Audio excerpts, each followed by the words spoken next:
Yeah, that the analogy of the authors to divinity goes back a long way, and it's a very compelling argument. Either the authors are like God, or the human idea of God comes from creative authors. So it could work either way. Writing graphic novels gives Neil Gaiman so much freedom about every character and event in the story. The fantasy stories allow him to play with his imagination to the fullest. Writing fantasy is like playing God. Every element is under Gaiman's control. This godlike power allows him to dictate the setting, the scenario, and the character's traits and skills. In addition, he is able to create and destroy the characters however he wishes. Gaiman excels in writing graphic novels because he creates stories that can be related to by the average reader. Although they are both fictional and fantasy, readers are not able to criticize his story as being pure invention because there is a basic foundation of history, science, and common sense in his writing. Humans desire control for choice and feeling, yet they enjoy reading novels in which that element of choice is taken away. Humans look to novels to seek meaning and to broaden the way they see the world. This draws a parallel illustrating the similarities to why humans seek religion. Looking to God or religion fulfills that same purpose. Gaiman controls characters by acting through them. He writes his own views into those of the characters. That is to say that in the same way as Christianity describes God as working through his people or disciples, Gaiman is acting through his characters. He controls whether the characters live and die while controlling their decisions.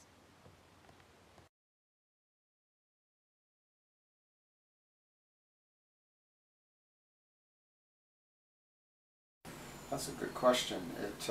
Personification is a very powerful literary idea, and by putting things in human form, we can relate to them better.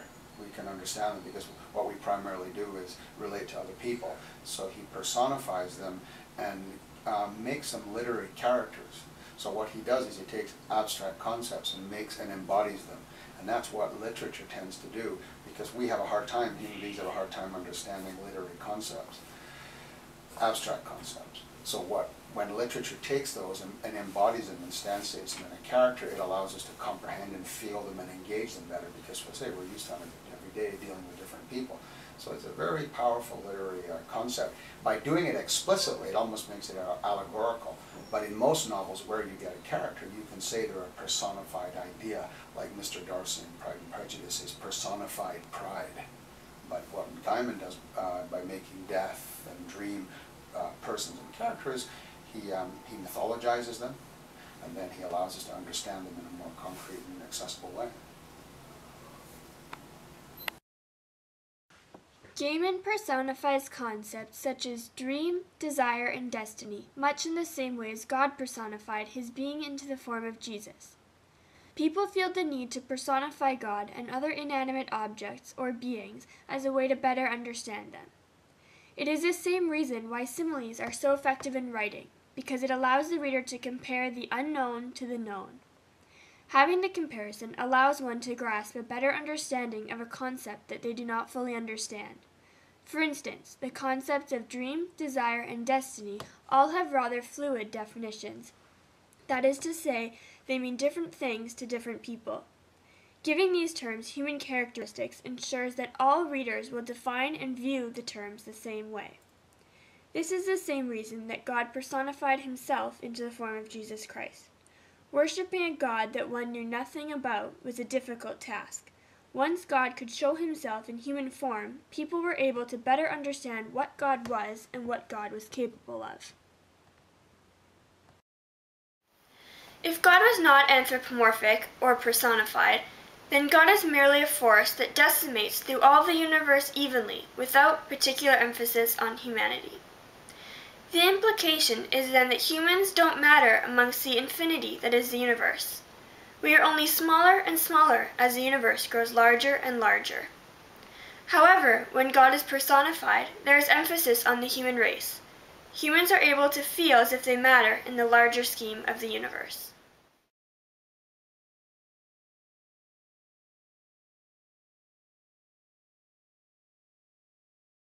Yeah, That's a very good question, and that question goes to the heart of what the status of comic books are. If there's something unique and additional about the visual component, that certainly gives it a much deeper concept of the divine. Let's say God in many religions is personified or has a manifestation and has a visual manifestation. By comics having a visual element, that arguably gives them certainly a mythological and in some ways a theological strength that text only doesn't have. The Enlightenment would say that the more abstract, the more metaphysical you get, the more you get to God, but again, that's an Enlightenment concept. But the vivacity of God's entrance in the world in many religions matches the visual component, the additional visual component of graphic novels. So that's a very compelling argument, and I'd like to think about it. Because graphic novels have both the text and image elements, Gaiman is able to both tell the reader what to believe and show what to believe through imagery. By taking away the reader's imagination, Gaiman can portray events however he wants, and there is no gap left for the reader to fill in the blanks. Text-only novels allow for this gap to exist. The lack of imagery lets the reader choose how he or she visualizes the characters and use their own imagination to form how the events occur. This means that the text-only authors have less input as to how the reader interprets the stories. The decrease in input shows a decrease in power over the reader.